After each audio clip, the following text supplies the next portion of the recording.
Alrighty, so today we're going to do the season preview of Real Salt Lake, and after back-to-back 7-play finish in the last two seasons for RSL and just making the playoffs on decision day, I'm pretty sure RSL fans are hoping that if they do make it to the playoffs this season, it's not going to be have to wait until decision day to do so. Though, that being said, when you look at the roster that is coming for this season, I feel like once again this team is going to have to kind of continue the motive of the fact that the team is the star and that they're going to definitely perform some of the XGs and expectancy kind of number for them to once again make it to the playoffs. And mind you, as we speak right now, we still do not know exactly how the playoff format is going to look like. But like I said, last season they finished in 7th place with 12, 11, and 11 record and finished with 47 points. But they did lose to Austin FC in the first round, and they did not have that magical playoff run like they did in 2021. After finishing 14, 6, and 14 and finished with 48 points and literally made it to the playoffs because of a last-minute goal that they score against Sporting KC. They went on a Cinderella run and really kind of carried that momentum all the way to the Western Conference Final, which eventually their Cinderella story struck midnight against the Portland Timber, losing them in the Western Conference Final. Now in 2020, yeah, it was not a great season for RSL. In the COVID-shortened season, 5, 7, and 10, and finished in 11th place with 22 points and did not make it to the playoffs. But prior to that, it was a good season for RSL. They finished 3rd place with a 16, 5, and 13 record and finished with 53 points. But unfortunately, they did lose to the Seattle Sounders in the 2nd round.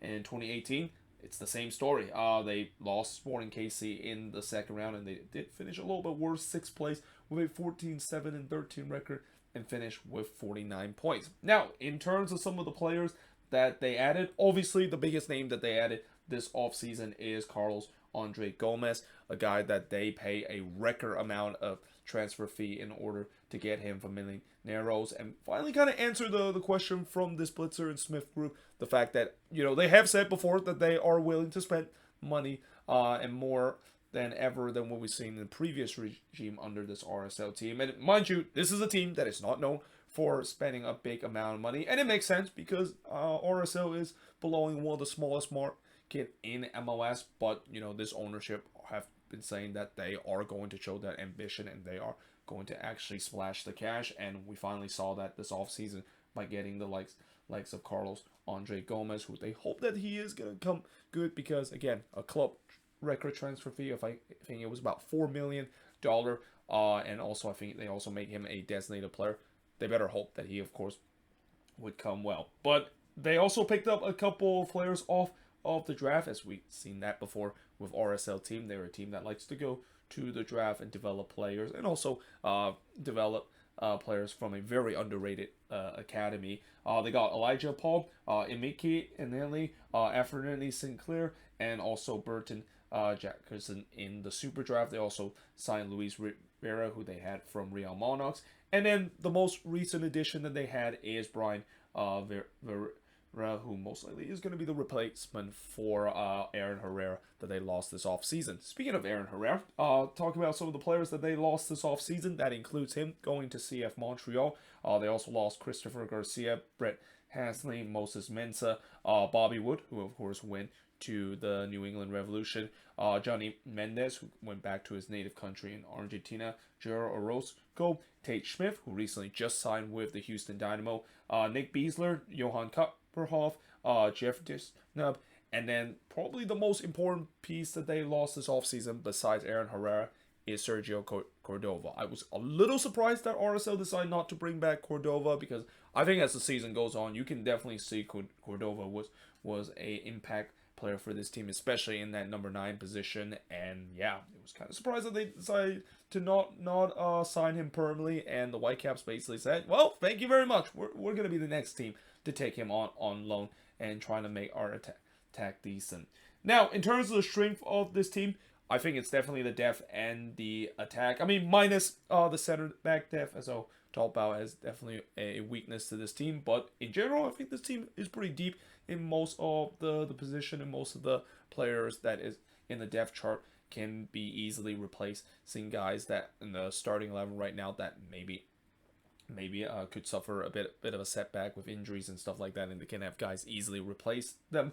But obviously, the attack is definitely going to be the strength. I mean, minus the number 9 position, they're pretty good on the attack end. As I mentioned, they're hoping Carlos Andre Gomez is going to be a great winger for them. And then on the other side, you got Jefferson Savarino, who they bought back last offseason. We saw some of the magic that Jefferson Savarino brought to this team prior to him leaving for this team for a bit. And then most importantly, I think the most biggest acquisition, well, it's not really an acquisition, but it feels like an acquisition, but a guy that has finally returned from injury after he pretty much was sidelined for the entire season, is Damir Kreilach. They're literally their star player, and a guy that can be a huge difference maker for this RSL team is back in this team this season. Although it's going to be interesting to see whether or not if he can be as good coming back from an injury, knowing the fact that as much as Damir Kreilach is still going to be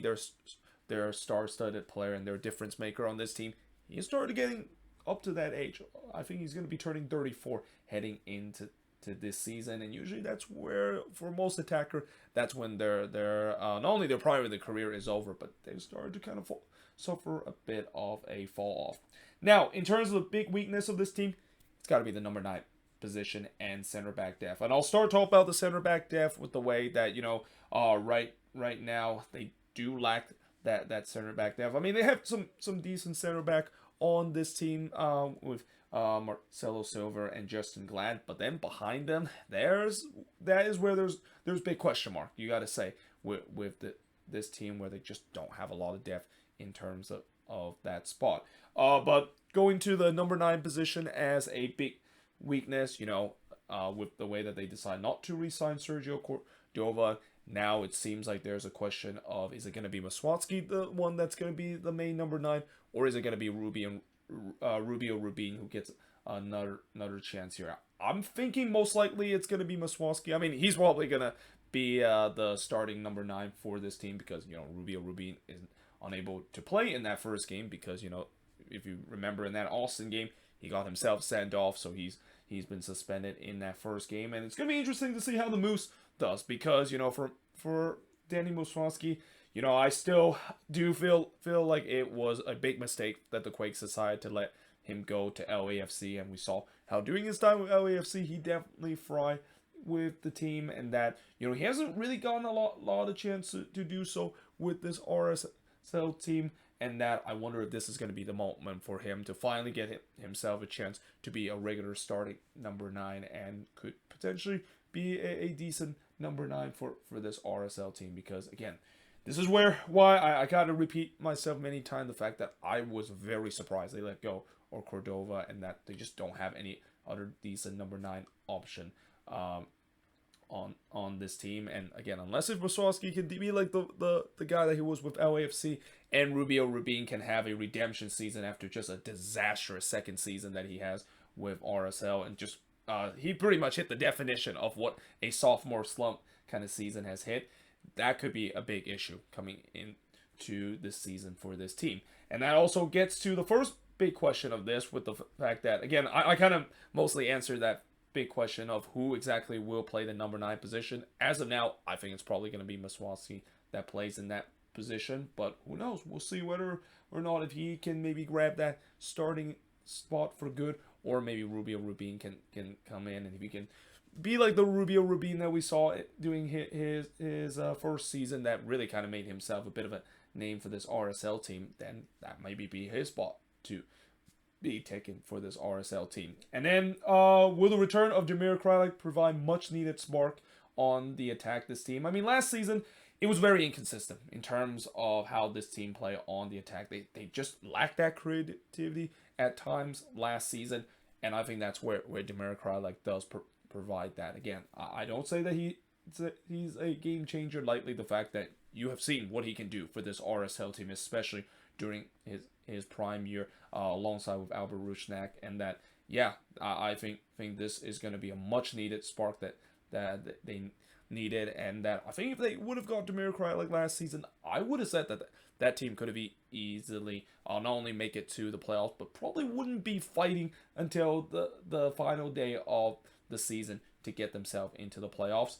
And then lastly, the third big question: will this front office decide to open up their checkbooks and once again invest in this team? Again, after them finally showing that they are opening their pockets and basically getting a player for a big amount of money in Carlos Andres Gomez, I won't be surprised this is the last time that we're going to see this front office is going to do. Again, the Splitzers group have said that multiple times they are going to be more ambitious in the transfer market. And, one signing, of course, can definitely show that promise.